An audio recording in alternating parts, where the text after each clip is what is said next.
Ya, saudara, Anda masih di Sapa Bali Pagi Ruang Psikologi dan kita masih bersama dengan Mbak Nena Mawar, psikolog. Kita masih akan membahas tentang topik kita hari ini, yaitu hidup berdampingan dengan bipolar. Mbak Nena, nggak terasa nih kita ada segmen 4 ternyata ya Mbak Nena ya.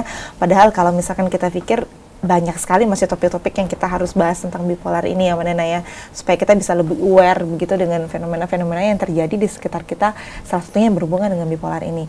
Mbak Nena, di segmen 4 ini Mbak Nena kita lebih banyak bahas tentang tips gitu ya Mbak Nena ya, karena sesuai dengan tema kita hari ini juga, hidup berdampingan dengan bipolar begitu. Tapi sebelum itu Mbak Nena kan sebagai seorang psikolog ya dan terapis juga, selama ini juga pasti pernah menangani rekan-rekan kita yang sebagai penyintas bipolar itu. Sebenarnya penanganan untuk seorang bipolar itu seperti apa Mbak Nena? Ya, kalau boleh diumpamakan, bipolar ini hampir sama kayak penyakit diabetes. Oke. Dia perlu kestabilan, keseimbangan gitu. Kalau misal gula darahnya terlalu rendah kan jelek, kalau terlalu tinggi juga nggak bagus. Bipolar ini juga sama, butuh keseimbangan gitu.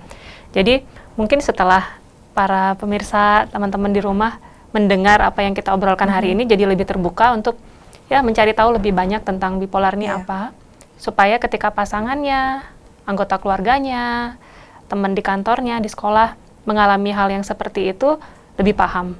Jadi cari tahu yang dengan informasi yang akurat gitu tentang kenapa sih bisa terjadi seperti ini. Jadi bukan sifatnya, bukan kadang-kadang tuh ada yang bilang anak setan gitu ya.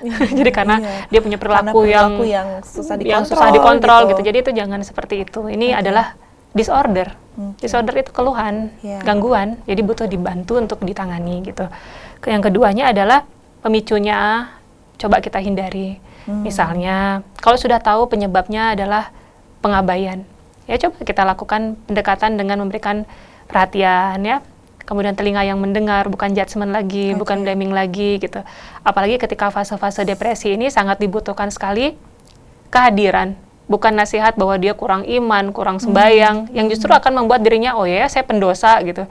Wajarlah saya bipolar kayak gitu. Jadi kan malah membuat seseorang itu menjadi lebih down gitu. Yang berikutnya adalah cinta kasih yang tanpa pamrih.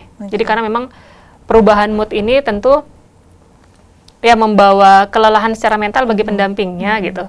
Jadi memang dibutuhkan keikhlasan banget untuk bisa mendampingi terus.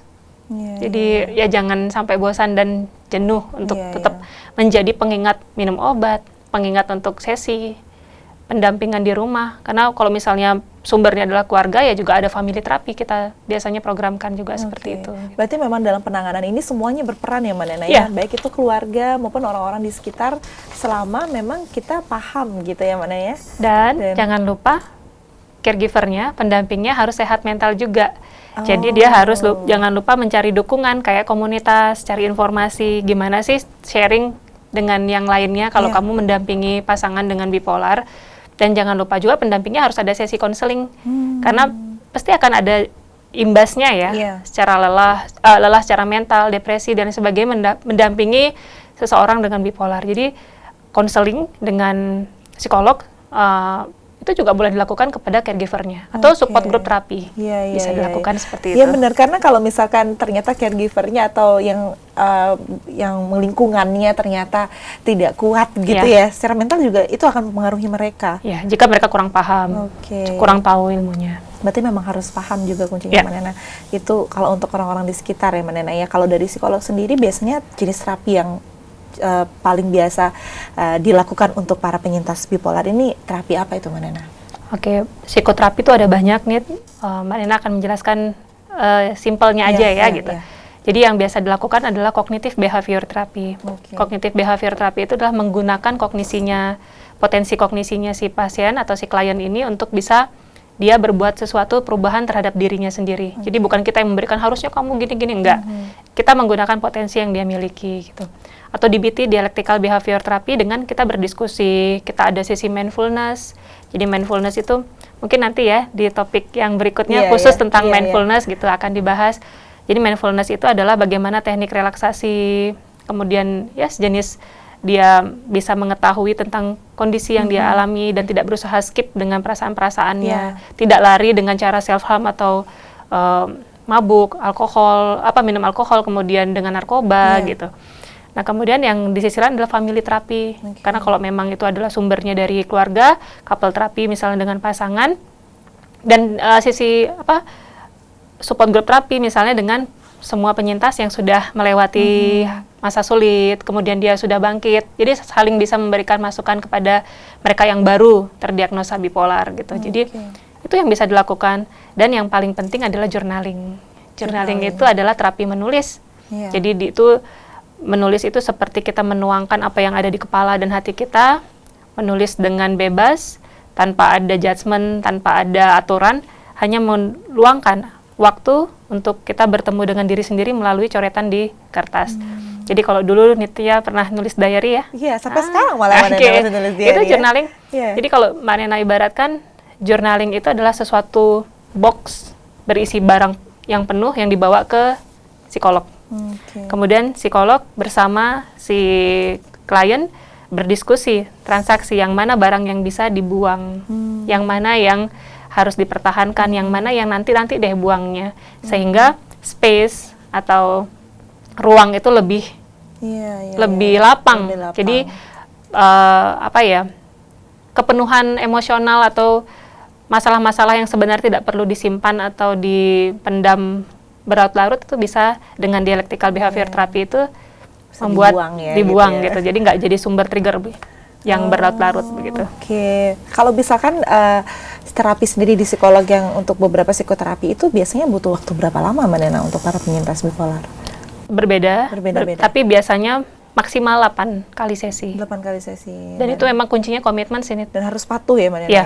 Karena kan perubahan perilaku ya di sini. Jadi ada interpersonal and social terapi. Jadi dia memang harus stabil untuk aktivitasnya itu. Selama ini Mbak Nena, selama pengalaman Mbak Nena nih sebagai seorang terapis juga, pernah ada penyintas yang tidak teratur nggak Mbak Nena? Dan biasanya apa yang terjadi kalau sampai itu terjadi Mbak Nena? Iya, ini sering kok. Sering ya. Jadi ternyata sering. Sering. Ketika dia datang dia hanya ketika fase depresi aja, gitu. Dan kita memang harus ada psikoedukasi bahwa ketika kamu fase depresi itu bagian kok dari bipolarnya. Dan ketika fase manik, selama itu masih terkontrol dengan baik, ya it's okay, nggak apa-apa. Yang penting kalau memang dia komitmen untuk minum obat, ya silahkan. Kalau misalnya dia ingin tanpa obat, ya harus ada pengganti terapi lain yang memang menyeimbangkan perilaku dalam fase manik depresifnya itu. Nah itu, kemudian yang paling penting adalah kamu bukan diagnosamu. Jadi jangan sampai melabeli Nena si bipolar, Nitya si depresi, atau dan lain sebagainya. Kita adalah pribadi yang utuh. Diagnosa dibutuhkan adalah untuk sebagai penunjuk arah untuk terapi dan untuk obat bagi psikiater, tapi kita tetap pribadi yang berproses untuk menjadi manusia yang seutuhnya. Jangan kayak ya udah karena aku sudah bipolar ya udah dan sebagainya. Betul. Karena itu masih bisa tetap ditangani gitu ya Mbak Nena ya. Oke Mbak Nena, ini dari HIMSI Bali nih Mbak Nena kan memang kita ada layanan untuk konseling gratis juga ya Mbak Nena ya. Apalagi terlebih kepada masyarakat yang saat ini mungkin terdampak COVID-19 begitu Mbak Nena. Mungkin bisa diinformasikan juga ke saudara-saudara di rumah Mbak Nena.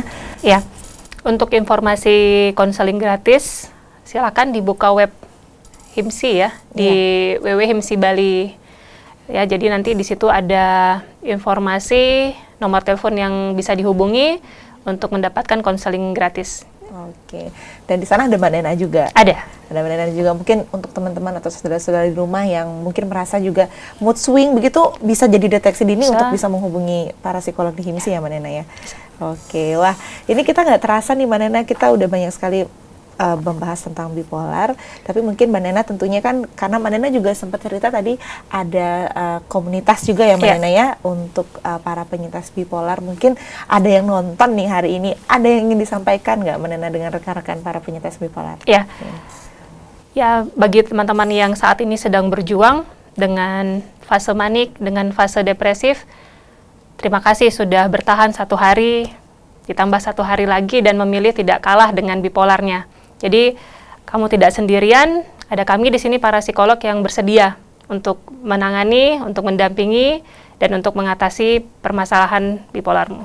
Oke, berarti selama kita paham gitu ya Mbak Nena ya, dan berusaha untuk tetap berjuang gitu bahasanya Mbak Nena. Berjuang. Mbak Nena pintar sekali ya Mbak Nena ya. Masalahnya kalau misalkan ada pintar yang dengan Mbak Nena pasti enak nih Mbak Nena. Terima kasih banyak Mbak Nena. Sama-sama Nitya. Mudah-mudahan apa yang kita sampaikan hari ini itu berguna juga untuk saudara-saudara di rumah ya, baik itu saudara-saudara yang mungkin dalam lingkungannya entah itu keluarga atau tempat kerja yang merupakan penyintas bipolar, sehingga kita juga lebih teredukasi supaya kita bisa berperilaku yang lebih tepat begitu ya Mbak Nena untuk mereka, dan mungkin kita juga bisa memberikan informasi sehingga hal tersebut juga bisa lebih bermanfaat begitu untuk orang-orang bipolar di sekitar kita. Terima kasih Mbak Nena. Sama-sama Sukses Nitya. terlalu dan semoga sehat selalu ya meskipun masa pandemi COVID-19.